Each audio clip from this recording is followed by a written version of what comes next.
இன்று අද நாம் புலம்பல் 1:22 විලාපගී 1:22 පදයත් இயேசுவானவர் சிலுவையிலே மொழிந்த முதல் வாக்கியத்தையும் சம்பந்தப்படுத்தி பார்க்க போகிறோம். යේසුස් ක්‍රිස්තුස් වහන්සේ කුරුසේ ප්‍රකාශ කරා ඔය පළවෙනි ප්‍රකාශය සම්බන්ධ කරලා පෙන්වනවා. So today we are going to try and look into Lamentation 1:22 and the first statement of Jesus on the cross. புலம்பல் 1:22 வாசிப்போம். විලාපගී 1:22 පදය අපි කියමු. Let's read Lamentation 1:22. அவர்களுடைய பொல்லாப்பெல்லாம் உமது முகத்துக்கு முன்பாக வரக்கடவது, என் சகல பாதகங்களின் நிமித்தமும் நீர் எனக்கு செய்தது போல அவர்களுக்கும் செய்யும். என் பெருமூச்சுக்கள் மிகுதியாயின, என் இருதயம் பலட்சயமாயிருக்கிறது. ඔවුන්ගේ සියලු දුෂ්ටකම් ඔබ ඉදිරියට පැමිණේවා. මගේ සියලු අපරාධ නිසා ඔබ මට කළාක් මෙන් ඔවුන්ටත් කළමැනව.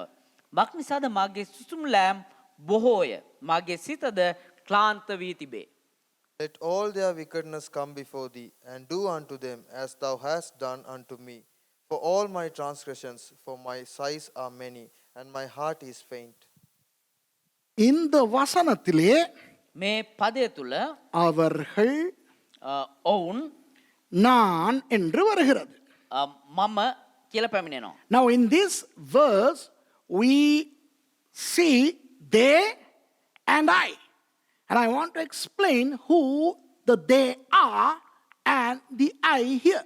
அவர்கள் என்றால் யார், ඔවුන් කියල කියන්න කවුද? நான் என்றால் யார் என்று உங்களுக்கு இந்த வசனத்திலே காட்டப் போகிறேன். මම කියල කියන්න කවුද කියලා ඔබට මේ පදය තුළින් පෙන්වන්න. சரித்திரத்துக்கு போவோம். අපි ඉතිහාසයට යන්. எரேமியாவின் காலத்துக்கு போவோம். ජෙරමියාගේ කාලයට යන්. Let's go in history way back to the time of the prophet Jeremiah. Prophet Jeremiah is called the weeping prophet. அவரைத்தான் அழுகையின் தீர்க்கதரிசி என்று சொல்லுகிறோம். ඔහුට තමා විලාපේ අනාගත වත්වරයා කියන්නේ. பாவையாண்டாள். පව්වයා. இந்த தீர்க்கதரிசிகளிலேயே ஒரு பரிதாபத்துக்குரிய ஜீவன் இந்த எரேமியா. මේ පරණ ගිවිසුම තුළ පව් කියලා හිතන එකම පුද්ගලයා තමා මේ යෙරමියා. Of all the prophets in the Old Testament, Jeremiah happens to be the most pathetic guy. Of course, there were some others like Hosea who had to marry a hoe and all that kind of stuff. இப்போ பாருங்க, ஓசியாவும் பாவம், அவரும் ஒரு விபச்சாரிய திருமணம் செய்ய வேண்டி வந்தது. හොසියත් පව් එයා එක වයිසයිස්ටයක් විවාහ වුණා. ஏசாயா ஒரு பக்கம் சாஞ்சு அப்படியே ரொம்ப நாள் படுத்திருக்க வேண்டி வந்தது. යසායා අනාගත වත්තුන්ට එක කාලයක්ම එක පැත්තකටම ඇලවෙලා නිදාගෙන ඉන්න සිද්ධ වුණා. Prophet Isaiah had to sleep on one side for a long time. Yes, there were problems like Elijah had to run away from Jezebel. Jezebelக்கு பயந்து எலியா ஓட வேண்டி வந்தது. යෙෂබෙල්ට බය එලියට දුවන්න සිද්ධ වුණා. ஆனால் இந்த எரேமியாவினுடைய வாழ்க்கை ஆரம்பத்துல இருந்து முடிகிற வரைக்கும் அழுகதான். හැබැයි මේ යෙරමියා අනාගත වත්වරයාගේ ජීවිතය ආරම්භින්ද අවසානය වෙනකන් ඇඬීම තමා. But Jeremiah, his life was sad from the day he was born till he died. Even before he was born, he was called by God. தான் பிறக்க முன்னதாகவே தேவனால் அழைக்கப்பட்டவர் எரேமியா. ඉපදෙන්ට ප්‍රථමයෙන්ම ඔහු දෙවියන් වහන්සේ විසින් කැඳවා වූ පුද්ගලයෙක්. தேசம் யூதா தேசம் சுபிட்சமாய் இருக்கும் பொழுது எரேமியா வருகிறார். යුදා දේශය ශස්ත්‍රීකමත්වය තියෙන කාලේ තමා යෙරමියා පැමිණෙන්නේ. Jeremiah comes when the nation of Judah was enjoying prosperity. And his message was that of a bleak prediction. ஆனால் அவர் வந்ததோ ஒரு பயங்கரமான செய்தியோடு. හැබැයි ඔහු පැමිණිය ඉතා භයානක වූ පණිවිඩයක් එක්ක. என்ன? ஆண்டவருக்கு முன்பாக நீங்கள் பாவம் செய்கிறீர்கள். මොනවද? දෙවියන් වහන්සේ අභිමුඛයේ ඔබ පව් කරනවා. மனம் திரும்புங்கள். පසුතැවිය වෙලා. இல்லையேல் எதிரி வந்து உங்களை அடிப்பான். එහෙම නැති වුණොත් සතුරු ඇවිල්ලා උඹලාට පහර දෙයි. Hey, you are sinners. You transgress before God. So better repent or some enemy is going to come and strike. Now this message was uttered by Jeremiah to a prosperous nation. ஒரு நல்ல சுபிட்சமான தேசத்துக்கு எரேமியா இப்படி பேசுகிறார். හොඳ සපලවත් ශාස්ත්‍රීයමක අධ්‍යයශයක තමයි යෙරමියා මේක ප්‍රකාශ කරන්නේ. சுபீட்சமாய் வருத்தம் பிரச்சனை இல்லாத நிறைய பேர் எப்படி வாழுகிறார்கள் என்ன நினைத்துக் கொண்டிருக்கிறார்கள்? සපලවත්ව ශාස්ත්‍රීයකමත්ව ඉන්න බොහෝ දෙනෙක් කොහොමද ජීවත් වෙන්නේ කියලා හොඳට බලන්න. ஓ நாங்க நல்லா இருக்கிறோம் ஆண்டவர் அதனால தான் எங்களை நல்லா வச்சிருக்கிறார். අපි හොඳට ඉන්නවා දෙවියන් වහන්සේ අපිව ලස්සනට තියාගෙන ඉන්නවා. Many people who are prosperous assume that they are okay with God and that's why God is keeping them prosperous. No, prosperity has nothing to do with how God looks at you. You know, even non-Christians, atheists, some of them are prosperous. தேவன் இல்லை என்று சொல்லுகிற சில நாஸ்திகர்களும் பிற மதத்தவர்களும் கூட நல்ல சுபிட்சமாக உலகத்திலே வாழுகிறார்கள் தெரியுமா? දෙවියන් වහන්සේ නැහැ කියන සමහර පුද්ගලයෝත් ඒ වගේම අන්‍ය ආගමික බොහෝ දෙනෙකුත් හොඳ සපලත්වම ජීවත් அப்ப වෙනවා. அவர்கள் பாவிகள் இல்லையா? ඒතර ඒගොල්ලෝ පව්කාරයෝ නෙවෙයිද? Are they not sinners? But they don't think that way. ஆனால் அவர்கள் தங்களை பாவிகளாய் பார்ப்பது குறைவு. හැබැයි ඔවුන් තමුන් පව්කාරන විදිහට බලන එක අඩුයි. நம்மிலே அநேகர் கூட අපේ බොහෝ දෙනෙක් පවා ஏதாவது பிரச்சனை வியாதி வேதனை பணத்தொல்லை வந்தால் ஆண்டவரிடத்துல வந்து ரொம்ப பக்தியாக மனம் திரும்புவோம். මොනවාරි ප්‍රශ්න කරදර වේදනා ආර්ථික ප්‍රශ්න රෝග ආවන් පස්සේ තමයි දෙවියන් වහන්සේ ඉදිරියට ඇවිල්ලා අපි මේ හොඳ ආකාරයෙන් ඉන්නේ. எல்லாம் நல்லபடியாக ஓடிக்கொண்டிருக்கும் பொழுது இந்த மனம் திரும்புவது இந்த குற்ற உணர்வு இதெல்லாம் வராது.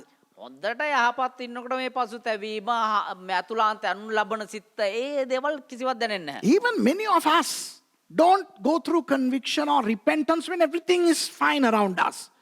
But when we are stricken with ailments, problems, then we repent and examine ourselves.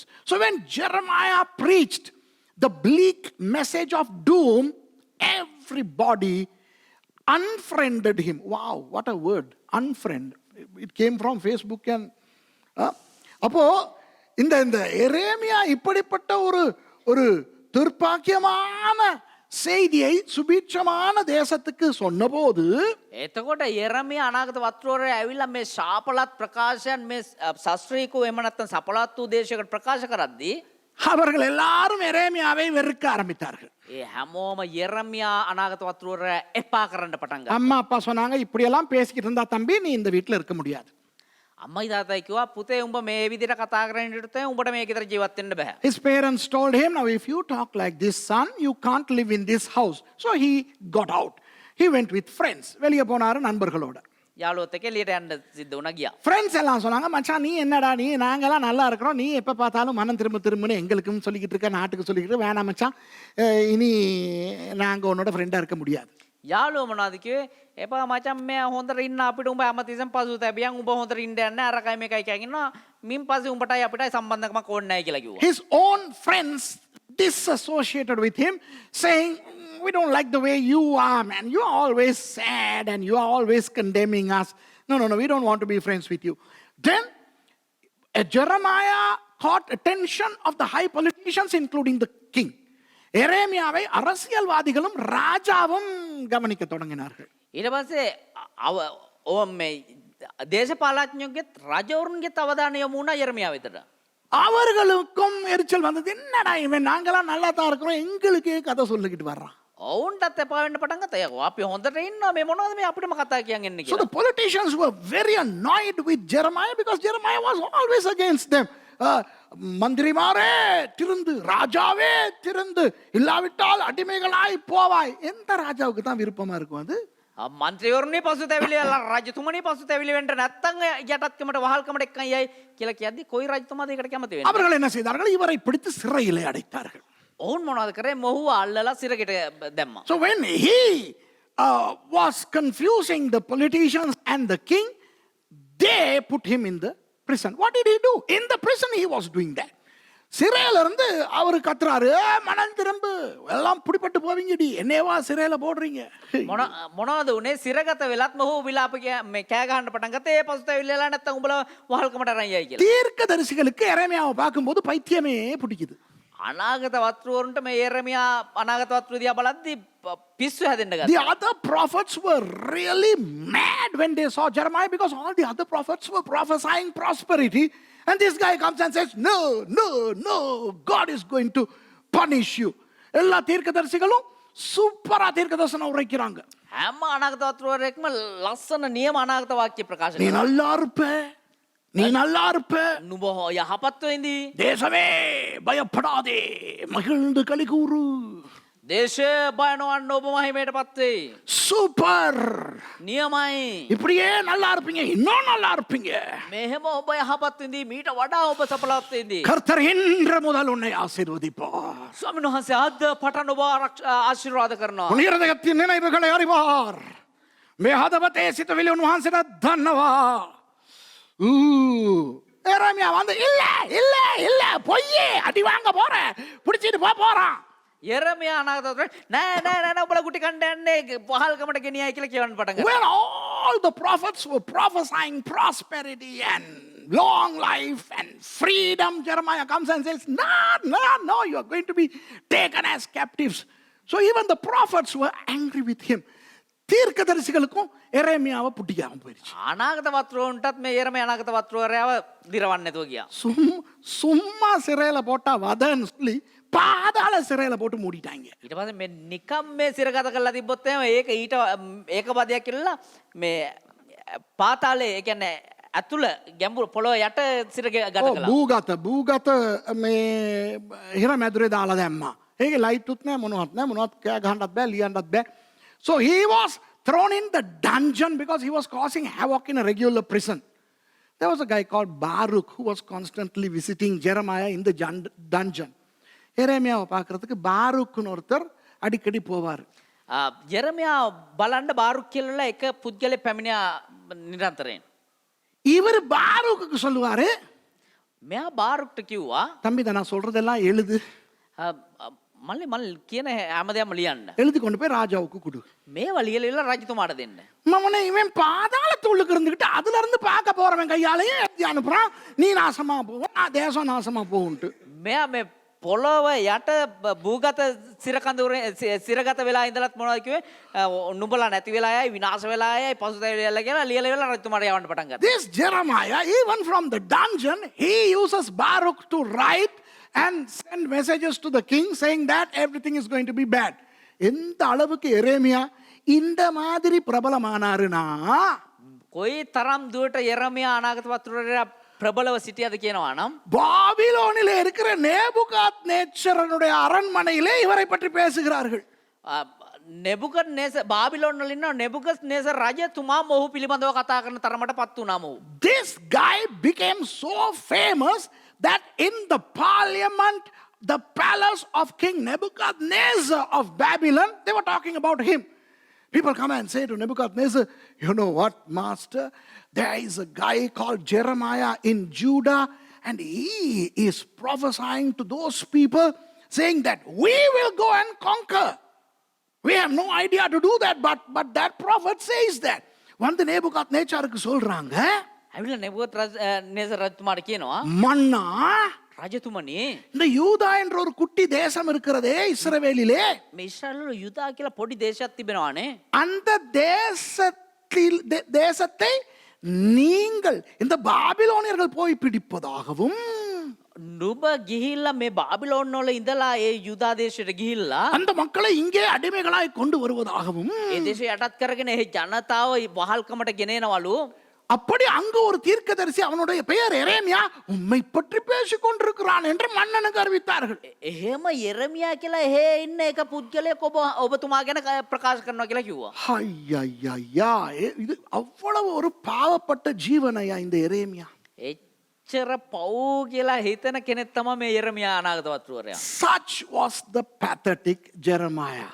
And the day came in 586 BC when King Nebuchadnezzar, under the leadership of Nebuzaradan, sent a huge army to Judah to captivate them. அந்த நாள் வந்தது. ඒ දවස පැමිණියා. எந்த நாள்? කවද්ද? Nebuchadnezzar ராஜா ஒரு பெரிய படையை அனுப்புகிறார் யூதாவுக்கு. නෙබුකඩ්නේසර් රජතුමා විශාල යුද හමුදා යවනවා ඒ යුදා දේශයට. நெபுசரடான் என்றவனுடைய தலைமையில். நெபுசரடான் ஹரி නෙබුසරාඩන් කියනවා ඒ මේ යුද හමුදාපතිවරයා යටතේ. அவர்கள் வந்து யூதாவை அடித்து நொறுக்கி கொள்ளையிட்டு எரித்து ඔවුන් නැවිල්ලා මේ යුද දේශයට ගහලා විනාශ කරලා දාලා கினிதியலா அங்கிருப்பவர்களிலே வாலிபர்கள் யுவதிகள் யாரையெல்லாம் அங்கு வைத்து வேலை வாங்க முடியுமோ அவர்களை எல்லாம் அள்ளிக்கொண்டு போகிறார்கள். එහෙන්නව තරුණ තරුණයන් ශක්තිමත් කොයි කෙනා තියලාද වැඩ ගන්න පුළුවන් ඕන්න සියලු දෙනා වහල්කමට අල්ලගෙන. So the army is now embarking on the venture of capturing Judah and destroying and demolishing everything thereof and taking to captive all the people who can be used in Babylon. And when they were about to leave, Nebuchadnezzar tells them one thing. அவர்கள் எல்லாரும் சேனை புறப்பட முன்பு Nebuchadnezzar ஒரு விஷயத்தை சொல்லுகிறார். ඒ යුද හමුදාව පිටත් වෙන්න කලින් නෙබුකඩ්නේසර් රජතුමා එක දෙයක් කිව්වා. யூதாவுக்கு போய் பாருங்க, යුදා දේශයට ගිහලා බලන්න அடிச்சு நொறுக்கிறதுக்கு ඒ ගහලා විනාශ කරන්න කලින් எரேமியான்னு ஒரு ஆள் இருக்கு, அந்த ஆளை முதல்ல தேடி பிடிங்க. යෙරමයා කියලා එක පුද්ගලෙක් ඉන්නවා, ඉස්සරම එයාව හොයාගන්න. Before you guys go and attack Judah and destroying it, look for a man named Jeremiah. Get him to come. அவர்கிட்ட சொல்லுங்க, ඕකට ගිහලා කියන්න நம்மட ராஜா உங்களை பத்தி கேள்விப்பட்டிருக்கிறார்.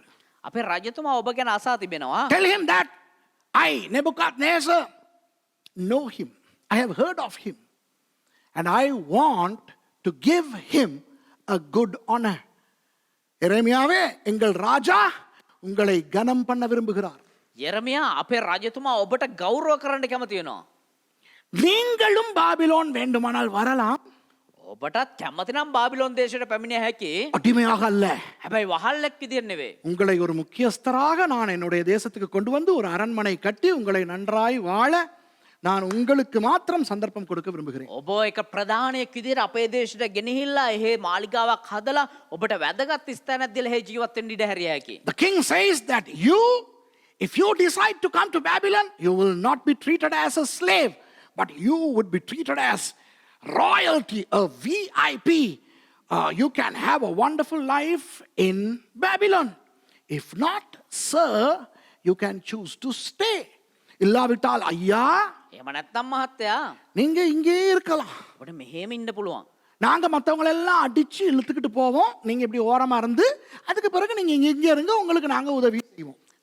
අපි මේ හැමෝටම ගහලා සේරම අල්ලන් යන්න යනවා. ඔබට පැත්තට බලාගෙන ඉඳලා ඔබට මෙහෙ ජීවත් වෙන්න පුළුවන්. Option number 2, sir, you can get to a side and watch what we do. Sorry, we have to destroy your nation and demolish everything. But then after that you can remain with whoever you want to remain with you, and then we will send a governor and look after you. That's also fine. உங்களுக்கு விருப்பமானவர்களையும் நீங்கள் தங்க வைத்துக் கொள்ளலாம். ඔබට කැමති කට්ටියන්ට ඔබත් සමග නවත්වා ගත හැකි. அவர்களை எல்லாம் நாம் பார்த்துக்கொள்வோம். ஒரு தேசாதிபதியை இங்கே அனுப்பி நல்லா வச்சிருப்போம். අපි ඒ හැම කෙනෙක්ම ලස්සනට බලා ගන්නම් කියලා මේ ඔවුන් ප්‍රකාශ කරා. நானா இருந்தால் என்ன செய்திருப்பேன்? சுரேஷா இருந்திருந்தால், පාස සුරේෂ් වුණා නම්, அதாவது எரேமியா ராமச்சந்திரன். ඒ කියන්නේ යෙරමියා රාමචන්ද්‍රන් වෙලා හිටියා නම් මොකද කරන්නේ? If I am not Suresh, if I am Jeremiah Ramachandran from that era, you know what I would have told them? I would have told them, I will come. I want to come. And when these fellows who disowned me are slaves, I want to go on my chariot and show them off. நான் வரேன்னு சொல்ல ராஜாவுக்கு, நான் கூட்டிட்டு போங்க. මම එනවා කියලා කියන්න රජතුමාට. எனக்கு ராஜ மரியாதை கிடைக்க போகுது இல்ல, මට මේ රාජ්‍ය සංග්‍රහයන් ලැබෙන්න යනවා නේද? ஆகவே நான் என்ன செய்வேன், இந்த என்ன எல்லாரும் எடுத்தாங்க, ඊට පස්සේ මම මොනවද දන්නවද කණ්ඩයන්නේ මට විරුද්ධව කතා කරන්නේ නේද කට්ටිය? இவங்க எல்லாம் உங்க நாட்டுல அடிமைகளா இருக்கும்போது நான் என்னுடைய ரதத்துல பவனி வந்து எல்லாரையும் பார்த்து அப்படியே ஒரு நோண்டி சிரிப்புன்னு சிரிச்சு, உண்மையிலேயே நான் இருந்திருந்தா அப்படித்தான் செஞ்சிருப்பேன். එතකොට මේ වහල්කමට ඇවිල්ලා මගේ මිනිස්සු මාව ගණන් ගත්තේ නැති මිනිස්සු මේ වහල්කමට ඉන්නව නේද? ඒ දිහාවල් කියන්නේ නිකන් නෝන්ඩි ඉනාවක් දාන්න මං කැමතියි. எரேமியா புத்தகத்தை நீங்க வாசிச்சு பார்த்தா உங்களுக்கு தெரியும், எரேமியாவோட சப்பாத்துல நீங்க நின்றாலும் அதை தான் நீங்க செய்வீங்க. යෙරමියා පොතේ ඔබට බලන්න පුළුවන්. යෙරමියාගේ තැන ඉඳලා ඔබ හිටගත්තා නම් ඔබත් ඒ දේ තමයි කරන්න. If only you read the book of Jeremiah in a historical perspective, then you would realize what I am talking about. I mean, these fellows, from the king to the commoner, they gave trouble to this prophet. ராஜா முதல் சாமானியன் வரை எரேமியாவை சித்திரவதை செய்தார்கள். රජතුමාගේ නම් සාමාන්‍ය ජනතාව වෙනකන් යෙරමියාට වද දුන්නා. ஆனால் எரேமியா சொன்னார், நான் போக மாட்டேன், நான் எருசலேமிலே தான் இருப்பேன் என்று. හැබැයි යෙරමියා නාගතවතුරට කිව්වා මම එන්නේ නැහැ. මම යෙරුසලමේ තමයි ජීවත් වෙන්නේ කියලා. Jeremiah decided not to go to Babylon but to stay in Jerusalem. And right in front of his eyes, the nation of Judah, including its capital Jerusalem, along with its temple built by Solomon, was destroyed, demolished, torched, complete desolation. தன் கண் முன்னாலேயே எரேமியா பார்த்தார் யூதா தேசம் அழிவது. තමුන්ගේ දැස් ඉදිරියේ යෙරමියා නාගතවතුරට දැක්කා ඒ යුදා දේශ විනාශ වෙනවා. எருசலேம் அழிவதை பார்த்தார். යෙරුසලමේ විනාශය දැක්කා. சாலமோன் கட்டின அந்த உன்னதமான தேவாலயம் நாசமாவதை பார்த்தார். සාලමොන් රජතුමා ගොඩනගා ඒ මහිමාන්විත ඒ දේව මාලිගාව විනාශ වෙනවා දැක්කා. அந்த தேவாலயத்துக்குள்ளே இருந்த விலை உயர்ந்த பொருட்களை பாபிலோனியர்கள் அள்ளிக்கொண்டு கொள்ளையடித்துக் கொண்டு போனதை தன் கண்ணால் பார்த்தார். ඒ දේව මාලිගාව තිබුණා වූ ඉතා උසස් වූ මිල අධික වූ ඒ පූජා භාණ්ඩ ඒ දේව මාලිගාව කැප කරා වූ දේවල් ඒ දේශයට අරන් යනවා වහල්කමේ දේශයට අරන් යනවා දැක්කා. He saw and witnessed how the Babylonians took away the goodies, the accoutrements, all the vessels and all the jewelry from the temple. And once everything was done in 586 BC, Jeremiah was standing on the streets of Jerusalem as if he was standing right in the middle of Hiroshima or Nagasaki after the little boy and the fat man bombs were dropped in August of 1945. எப்படி Hiroshima Nagasaki என்ற நகரங்களுக்கு அணுகுண்டு விழுந்ததோ කොහොමද හිරෝෂිමා නාගසාකි නගරයට ඒ පරමාණු බෝම්බ වැටුනේ? அதற்கு பிறகு அந்த தேசம் எப்படி இருந்தது? ඊට පස්සේ දේශය කොහොමද තිබුණේ? அதற்கு நடுவிலே இருந்து அந்த அழிவை பார்ப்பதை போல எரேமியா எருசலேமிலே இருந்து தன்னுடைய தேசத்தை பார்க்கிறார். ඒ මැද ඉඳගෙන ඒ දේශයේ විනාශය දැක්කා වගේ යෙරමියා මේ යුදා දේශයේ මැද ඉඳගෙන ඒ දේශයේ විනාශය දිහා බලාගෙන ඉන්න උනා. அதனால் உருவான கவிதைதான் புலம்பல் புத்தகம். ඒ තුලින් ගොඩ නැගුණා වූ එහෙම නැත්නම් ගෙතුවා වූ ගීතිකාව තමයි විලාපකී ගීතිකාව. The song of lamentation was based on that.